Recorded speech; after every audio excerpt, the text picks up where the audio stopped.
തുടക്കം എന്ന് പറഞ്ഞു കഴിഞ്ഞാൽ ഇങ്ങനെ പോലൊരു 15 വർഷമൊക്കെ മുമ്പ് അവിടെയൊക്കെ ഞങ്ങൾ ഈ കോളേജിൽ കൺഫ്യൂഷൻ ബാൻഡ് എന്നൊക്കെ പറഞ്ഞ് ഞങ്ങളൊരു ബാൻഡ് സ്റ്റാർട്ട് ചെയ്യുന്നതും ഞങ്ങളുടേതായിട്ടുള്ള സോങ്സ് ചെയ്യുക, അങ്ങനെ അതൊക്കെ അന്ന് മലയാളികളുടെ മുമ്പിൽ ഇതിനെ അവതരിപ്പിക്കുക, അവരെ ഇതിനെ പരിചയപ്പെടുത്തുക എന്ന് പറയുന്നത് ഭയങ്കര ഒരു ടാസ്ക് ആയിരുന്നു. ചെറിയൊരു എളുപ്പമുള്ള കാര്യമായിരുന്നില്ല ആക്ച്വലി. ഇൻസ്ട്രുമെൻ്റൽ മ്യൂസിക് ഫ്യൂഷൻ എന്താണ് ഇൻസ്ട്രുമെൻ്റൽ ഫ്യൂഷൻ, അപ്പോൾ അത് നടത്തി കൊണ്ടുപോവുക, അത് ഒരാളെ പറഞ്ഞ് മനസ്സിലാക്കുക, ഒരു പ്രോഗ്രാമിലേക്ക് അത് വിജയിപ്പിക്കുക എന്നൊക്കെ പറഞ്ഞാൽ ഭയങ്കര ജോലി തന്നെയായിരുന്നു. പക്ഷേ അന്നും എൻ്റെ മനസ്സിൽ ഒരു ഭയങ്കരമായ കുറച്ച് വിശ്വാസം ഉണ്ടായിരുന്നു, നമ്മൾ ഇന്നല്ലെങ്കിൽ നാളെ ഇത് ആക്സെപ്റ്റഡ് ആകും എന്നുള്ളത്. തീർച്ചയായിട്ടും അതിൻ്റേതായിട്ടുള്ള ലക്ഷണങ്ങൾ അന്നേ ഞങ്ങൾ കണ്ടിട്ടുണ്ടായിരുന്നു. മനുഷ്യർ അല്ലെങ്കിൽ എന്നെപ്പോലെ ജീവിക്കുന്ന ഒരാൾക്ക്, അല്ലെങ്കിൽ എന്നെപ്പോലെ ഇൻസ്ട്രുമെൻറ്റ് മാത്രം കൈകാര്യം ചെയ്യുന്ന ഒരാൾക്ക്, ഞങ്ങളുടെ ബാൻഡിന് ഒക്കെ ഇത്രയും നാൾ സർവൈവ് ചെയ്യാൻ പറ്റുമെന്ന് എനിക്ക് തോന്നുന്നില്ല. ആ മാറ്റങ്ങളിൽ കൂടി തന്നെയാണ് ഇന്ന് ഇവിടെ എത്തി നിൽക്കുന്നത്. ഇന്നിപ്പോൾ ശരിക്കും പറഞ്ഞാൽ ഞങ്ങളുടെ കോളേജിലൊക്കെ പോകുന്ന സമയത്ത് ഇൻസ്ട്രുമെൻ്റൽ മ്യൂസിക്, അതായത് ഞങ്ങൾ പണ്ട് ഗാനമേളകൾ അടിച്ചു തകർത്തിരുന്ന സ്ഥലത്ത് ഒക്കെ ഒരു ഇൻസ്ട്രുമെൻ്റൽ ബാൻഡായിട്ട് പോയി നിന്ന് ഒരു ഷോ ചെയ്യാൻ പറ്റുക, അത് ആക്സെപ്റ്റ് ചെയ്യുക ആൾക്കാർ എന്ന് പറയുന്നതും മാത്രമല്ല, ഞങ്ങളുടെ ഇൻസ്ട്രുമെൻ്റൽ പീസ് പേര് ചോദിച്ചിട്ട്, ഞങ്ങളുടെ ഇൻസ്ട്രുമെൻ്റൽ പീസൊക്കെ ആൽബത്തിൽ വരുന്നതൊക്കെ കുട്ടികൾ എന്ന് പറഞ്ഞാൽ കോളേജ് കുട്ടികളിലാണ് മെയിനായിട്ട് ആൾക്കാർ അതേ പേര് ചോദിച്ചിട്ട് ചോദിക്കുക. ഇപ്പോൾ ലെറ്റ് ഇറ്റ് ബിയിലെ ബിയോണ്ട് എന്ന് പറഞ്ഞ സോങ് വേണം, സൂര്യ എന്ന് പറഞ്ഞ സോങ് വേണം എന്ന് പറഞ്ഞ് ചോദിക്കുന്നൊരവസ്ഥ. അപ്പോൾ ആൾക്കാർ കുറച്ചും കൂടെ എനിക്ക് തോന്നുന്നത് വൈഡർ ലെവലിൽ ചിന്തിച്ച് തുടങ്ങിയിരിക്കുന്നു, കൂടുതലും യങ്സ്റ്റേഴ്സ്. അതിൻ്റേതായിട്ടുള്ള മാറ്റങ്ങൾ ഐ ആം എൻജോയിങ് ഇറ്റ്. ഇപ്പോൾ കാര്യങ്ങൾ കുറച്ചുകൂടെ എൻ്റെ പ്രായത്തിലുള്ള, അതായത് ഈ പറഞ്ഞ ബാൻഡ് അല്ലെങ്കിൽ അങ്ങനത്തെ സോങ്സ്, വെസ്റ്റേൺ സോങ്സ്, അങ്ങനെയുള്ള കാര്യങ്ങളും അല്ലെങ്കിൽ കുറച്ചുകൂടെ വൈഡർ സെൻസിൽ ചിന്തിച്ച് വളർന്ന ഒരു തലമുറയുടെ കയ്യിലാണ് കുറച്ചുകൂടെ കാര്യങ്ങളെന്ന് തോന്നുന്നു ഇപ്പോൾ. അതുകൊണ്ടായിരിക്കണം ഒരുപക്ഷെ ഇപ്പോൾ അമ്പലപ്പറമ്പുകളിൽ പോലും ബാൻഡുകളെ വിളിക്കുന്നുണ്ട്. അപ്പോൾ അവിടെയൊക്കെ ഓർഗനൈസ് ചെയ്യുന്ന ആൾക്കാരും ഒരുപക്ഷെ നമ്മുടെ പ്രായത്തിലുള്ള ആൾക്കാരായിരിക്കും. കുറച്ച് മുതിർന്ന ആൾക്കാരെന്ന് പറയുമ്പോൾ ചിലപ്പോൾ സംശയദൃഷ്ടിയോടെ നോക്കുന്ന ആൾക്കാർ ഇപ്പോഴും ഉണ്ട്, ഇല്ല എന്നല്ല. പക്ഷേ എന്നാൽ പോലും ഇപ്പോൾ ഇദ്ദേഹം പറഞ്ഞതുപോലെ തന്നെ വിചാരിക്കാത്ത കോർണേഴ്സിൽ നിന്ന് പോലും, അതായത് പ്രായമായ ആൾക്കാർ പോലും ഒരുപാട് ആക്സെപ്റ്റ് ചെയ്യുന്ന ഒരവസ്ഥ കാണുന്നുണ്ട്. എനിക്ക് തോന്നുന്നത് പണ്ടൊരു പക്ഷേ ആൾക്കാർ കേൾക്കാതെയായിരുന്നു ഇതിനെക്കുറിച്ച് കുറ്റം പറഞ്ഞിരുന്നത്, അല്ല. ഇന്ന് അതായത് വെസ്റ്റേൺ ഗിറ്റാറാണ്, എന്താണ് റോക്കാണ്, എന്തോ ആണ് എന്ന് മാത്രമേ അറിയാവുള്ളൂ. മുടി വളർന്ന് നടക്കുന്നത് കാണാം, എങ്ങോട്ടോ പോകുന്നത് കാണാം. അപ്പോൾ ഇവരുടെ ലൈഫ് എന്താണെന്നോ ഒന്നും, അല്ലെങ്കിൽ ഇവർ ചെയ്യുന്ന പാട്ട് എന്താണെന്നോ ഇവരുടെ സ്റ്റൈൽ ഓഫ് മ്യൂസിക് എന്താണെന്ന് ഒന്നും അറിയില്ല. പക്ഷേ ഇന്ന് കുറച്ചുകൂടെ ബാൻഡ് എന്താണെന്ന് കാണിച്ചു കൊടുക്കാനൊക്കെ വേണം. ഇപ്പം നമ്മുടെ കപ്പ ചാനൽ ഉൾപ്പെടെ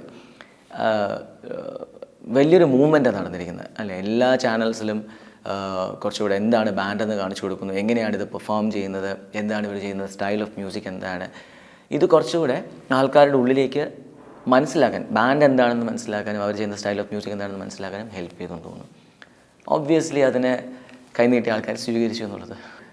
മലയാളം വന്നത് തീർച്ചയായിട്ടും ആൾക്കാർക്ക് കുറച്ചുകൂടെ ഗ്രഹിക്കാൻ ഗുണകരമായെന്നുള്ള സത്യം തന്നെയാണ്. ഞാൻ ഭാഷയെക്കുറിച്ച് സംസാരിക്കാത്തത് പറഞ്ഞുകൊണ്ടല്ല, ഞാൻ ഈ പറഞ്ഞ പോലെ ഞാൻ ഇൻസ്ട്രുമെൻ്റൽ മ്യൂസിക് കൂടുതൽ ചെയ്യുന്നതുകൊണ്ടാണ്.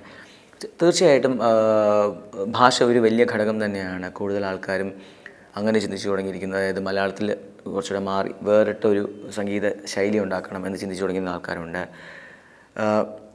ഏറ്റവും വലിയ സന്തോഷം എന്ന് പറയുന്നത് വേറൊരു ഇൻഡസ്ട്രിയെ തള്ളി പറഞ്ഞുകൊണ്ടല്ല, പക്ഷെ എന്നാൽ പോലും സിനിമാ സംഗീതത്തിൽ നിന്ന് മാറി സ്വതന്ത്രമായി ചിന്തിക്കാനായിട്ട് കുറേ കുട്ടികൾ തയ്യാറായി എന്നുള്ളതാണ്. കുറേ കുട്ടികൾ തയ്യാറായി, അതിനെ സപ്പോർട്ട് ചെയ്യാനായിട്ട് കുറേ ചാനൽസ് വന്നു. അങ്ങനെ ആയപ്പോൾ അതിൻ്റെ ഗുണം എന്താണെന്നും, ഇങ്ങനെ സംഗീതം ഉണ്ട് എന്നും, ഇങ്ങനൊരു സംഗീത ശാഖയ്ക്ക് വേണമെങ്കിൽ ഒറ്റയ്ക്ക് നിൽക്കാമെന്നും ആൾക്കാർക്ക് മനസ്സിലായി. അത് ആക്സെപ്റ്റ് ചെയ്യാനും അത് ആസ്വദിക്കാനും ഒരു ജനത തയ്യാറായി. അതിൻ്റെ മാറ്റങ്ങളാണ് ഒരുപക്ഷെ നമ്മളിന്ന് ആസ്വദിക്കുന്നത്. തീർച്ചയായിട്ടും എനിക്ക് അങ്ങനൊരു സാറ്റിസ്ഫാക്ഷൻ ഒരുപാടുണ്ട്. കാരണം പറഞ്ഞില്ലേ, 15 വർഷം മുമ്പാണ് ഞങ്ങൾ കൺഫ്യൂഷൻ എന്ന് പറഞ്ഞൊരു ബാൻഡ് സ്റ്റാർട്ട് ചെയ്യുന്നത്. അപ്പോൾ അന്ന് ഗാനമേള കൊടികുത്തി വാഴുന്ന സമയമാണ്. ഗാനമേള മോശം എന്നല്ല, ഒരു സംഗീത ശാഖയും കുറ്റം പറഞ്ഞുകൊണ്ടല്ല ഞാനീ പറയുന്നത്. പക്ഷേ നമ്മുടേതായിട്ടുള്ള സ്വതന്ത്ര ചിന്തയെ കൊണ്ടുവരിക എന്ന് പറയുന്നത് വലിയ ജോലി തന്നെയായിരുന്നു അന്ന്. എനിക്ക് ഓർമ്മയുണ്ട്, ഞങ്ങളുടെ വീട്ടിൽ ഫോൺ വരുന്നതും എൻ്റെ ഭാര്യയാണ് അന്ന് സംസാരിക്കുക ഫോണിലൊക്കെ. അപ്പോൾ എന്താണ് ഫ്യൂഷൻ എന്ന് പറഞ്ഞു കൊടുക്കുന്നത്, എന്താണ് ഇൻസ്ട്രുമെൻ്റൽ ഫ്യൂഷൻ, എന്താണ് ഞങ്ങളുടെ സോങ്സ് കൺഫ്യൂഷൻ എന്ന് പറഞ്ഞാൽ എന്താണ് ടോട്ടലി. എന്നിട്ട് വളരെ കുറഞ്ഞ പൈസയ്ക്കൊക്കെ ഞങ്ങൾ ഷോ ചെയ്തുകൊണ്ടിരുന്നത്. കാരണം വെച്ചാൽ ഷോ കിട്ടണം, എന്നാലേ ആൾക്കാർക്ക് അറിയിക്കാൻ പറ്റുള്ളൂ എന്താണെന്നുള്ളത്. അപ്പോൾ അതിന് വേണ്ടിയുള്ള സ്ട്രഗിൾ ഭയങ്കരമായിരുന്നു. ചെറിയ കാര്യമായിരുന്നില്ല അത് നടത്തിയെടുക്കുക എന്ന് പറഞ്ഞു കഴിഞ്ഞാൽ. മാത്രമല്ല അന്ന് ഈ പറഞ്ഞ പോലെ സന്തോഷത്തോടെ ഓർക്കുന്ന കുറേ സന്ദർഭങ്ങളുണ്ട്. അതുപോലെ തന്നെ സങ്കടമുണ്ടാകുന്ന ചില കാര്യങ്ങളും ഇപ്പോൾ ആലോചിക്കുമ്പോൾ തോന്നുന്നു. കാരണം എന്തിൻ്റെയും ഒരു എന്താണ് സ്വതന്ത്രമായ അല്ലെങ്കിൽ ഒരു ഫ്രീ ഫ്ലോ ഉണ്ടാകുന്ന സമയത്ത് അതിനകത്ത് കുറേ അഴുക്കും ഉണ്ടാവും അല്ലേ. അപ്പോൾ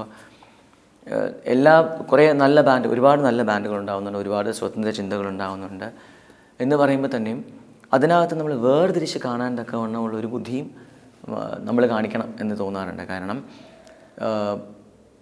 ഞാൻ പറഞ്ഞില്ലേ, ഞങ്ങളുടെ ബാൻഡ് തുടങ്ങുന്ന സമയത്താണ് ആ സ്ട്രഗിളിൻ്റെ ഭാഗമായിട്ട്, അതായത് ബാൻഡിനെ പരിചയപ്പെടുത്തണം എന്നുള്ളതിൻ്റെ ഭാഗമായിട്ട് തന്നെ ഞങ്ങൾ അന്ന് ചെയ്തിരുന്നൊരു ടെക്നിക്കാണ്. ഞങ്ങളുടെ ഒരു 2 സോങ്, ഒരു ഫിലിം സോങ്, പിന്നെ ഞങ്ങളുടെ 2 സോങ്, പിന്നെ ഒരു ഫിലിം സോങ് ഇടുക. ഈ ഫിലിം സോങ് എന്ന് പറയുന്നത് ആൾക്കാർക്ക് ഓക്കെ ഒരു താല്പര്യം തോന്നുക, ഇങ്ങനെ പാട്ട് വായിക്കുമല്ലേ, ശരി കൊള്ളാം. അപ്പോൾ നമ്മൾ പാട്ട് കേൾക്കാൻ കുറച്ചുകൂടി താല്പര്യം ഉണ്ടാവും. അപ്പോൾ ആൾക്കാർക്ക് ആൾക്കാരിലേക്ക് കുറച്ചുകൂടി അടുക്കാനായിട്ടും അവരെ കുറച്ചുകൂടെ മനസ്സിലാക്കിക്കാനായിട്ടുമായിട്ട് ഞങ്ങൾ ചെയ്തിരുന്ന ഒരു ടെക്നിക്കാണത്. പക്ഷേ വന്ന് എന്ത് പറ്റിയെന്ന് പറഞ്ഞു കഴിഞ്ഞാൽ ആ പ്രൊപ്പോഷൻ അങ്ങ് മാറി. അതായത് അരപ്പാട്ട് നമ്മുടെ 3 പാട്ട് ഫിലിം, പിന്നെ ഒരു അരപ്പാട്ട് നമ്മുടെ 3 പാട്ട് ഫിലിം, അങ്ങനെ ഒരു അവസ്ഥയിലേക്ക് പോയി. ഫിലിം സോങ് മോശം എന്നല്ല, പിന്നെയും ഞാൻ എടുത്ത് പറയുകയാണത്, അങ്ങനെ തെറ്റിദ്ധരിക്കരുത്. പക്ഷേ നമ്മുടെ ചിന്തകൾ മാറിയിട്ട് നമ്മൾ കൂടുതൽ വേറെ സോങ്സ് ചെയ്യേണ്ടി വരുന്നൊരവസ്ഥയും ഒരുപാട് വന്നിട്ടുണ്ട്. അത് ആലോചിക്കുമ്പോൾ അതിനും സങ്കടമുണ്ട്. കാരണം ഞാൻ അതിനും ഒരു കാരണമായല്ലോ എന്ന് ആലോചിക്കാറുണ്ട്. അത് പാടില്ലായിരുന്നു എന്ന് തോന്നാറുണ്ട്. ഒരുപക്ഷെ അത് പതുക്കെ ഇനി മാറും. ഒരുപാട് ബാൻഡുകൾ ഇപ്പോൾ അല്ലാതെ ചെയ്യുന്നുണ്ട് കവർ സോങ്സ് ചെയ്യുന്നതിൽ തെറ്റൊന്നുമില്ല, ഞാനും ചെയ്യാറുണ്ട്, ചെയ്യുന്നതിൽ തെറ്റെന്നല്ല. പക്ഷെ എന്നാലും ബാൻഡുകളുടെ ചില ബാൻഡുകളുടെ പെർഫോമൻസ് കാണുമ്പോൾ പറയാൻ തോന്നാറുണ്ട്, കൂടുതലും നിങ്ങളുടേതായിട്ടുള്ള കാര്യങ്ങൾ ചെയ്താൽ നന്നായിരിക്കും എന്ന് പറയാൻ തോന്നാറുണ്ട്.